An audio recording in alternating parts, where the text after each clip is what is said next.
The irony is lost. Follow that car, said Benji, pointing through the windshield which was soaking wet with torrential rain. The rain had been sudden yet potent in its ferocity and vivacity. The taxi ride had been sudden, the call placed just moments before. There was a tension in the air. What car? Said the taxi driver, known to reality only as Splashtastic 73. The dark blue car with the tinted windows, said Benji. 2 cars ahead. Benji was desperate. Life had already taken a turn for the worse, as if he didn't have enough already on his plate. Benji had been working as a corporate attorney at the law firm Jason, Franklin & Spice, a high-powered firm that was third in the region, though Twitter would have more to say about that. They had been known for the big hollopers, or highly hyped trials that ended with surprise cliffhangers, sort of like an M. Night Shyamalan film. In their last case, Markson vs.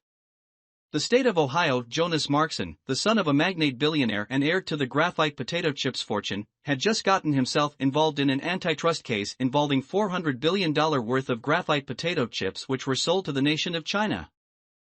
His company had cornered the market in China, as no other company on earth could even get its hands on that much graphite, much less the edible kind. At the time, Markson's company, Exprellis, had about 95% market share coming out of the nation of China. When it came time for the trial, everyone was seated in their normal seats.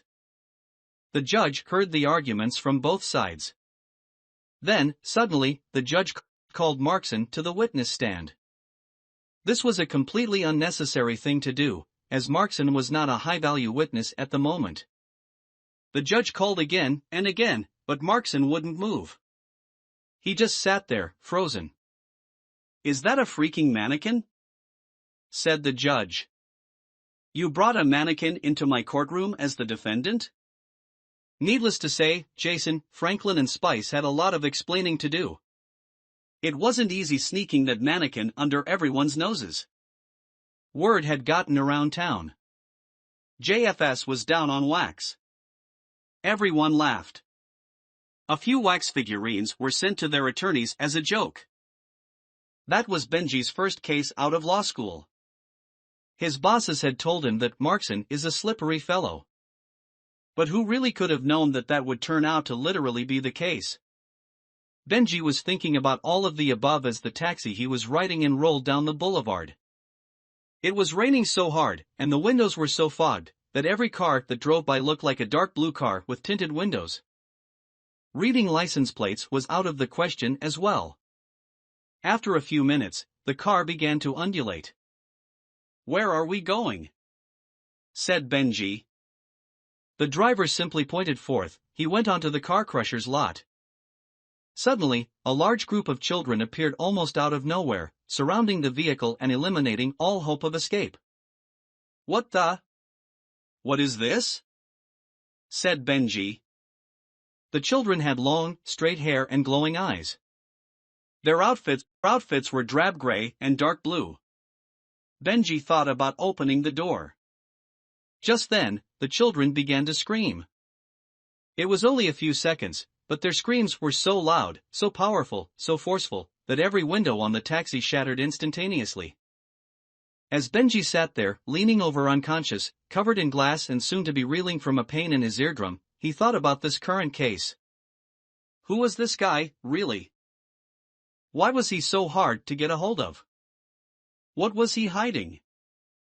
Benji woke up soaking wet and cold, all the way to the bottom of his underwear. How long had he been lying in this torrential rain? His wrists were tied to a rope, which was in turn tied to a stake in the ground. His wits about him, Benji instantly began to pull. As he'd guessed, the rain and mud had weakened the strength of the stake in the ground. After a few hard pulls, it gave way. Then, he heard it. Voices. Those little children, they were still nearby. He heard a few chatters. A scream here and there. He was then startled to see a little girl standing behind him. Dressed like the others and carrying a walking stick, she was a leader. Benji thought about how he should proceed. What should he say? Did she even speak a language? Where's Maxim? said Benji. To his surprise, she did not react when he spoke, almost as if she were deaf. She then lifted her free arm and pointed off to the left. "You're not going to like this," said a voice, who turned out to be Maxim. "I didn't think you would." "Maxim, we have a case," said Benji. "The case is going to trial. We need you to do witness prep. This is vital. I'm the laughingstock of the legal world and I can't continue doing this." "Doing what?"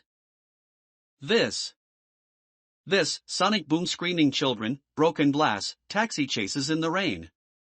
Don't you want to win your case? Don't you want the money? Don't you want to be on TV? Even briefly?" "Just relax," said Maxim. "This isn't going to get out of control." "Out of control? You just called the children of the corn on me. My hands are tied together, and my nether regions are wet. This is not what I went to law school for."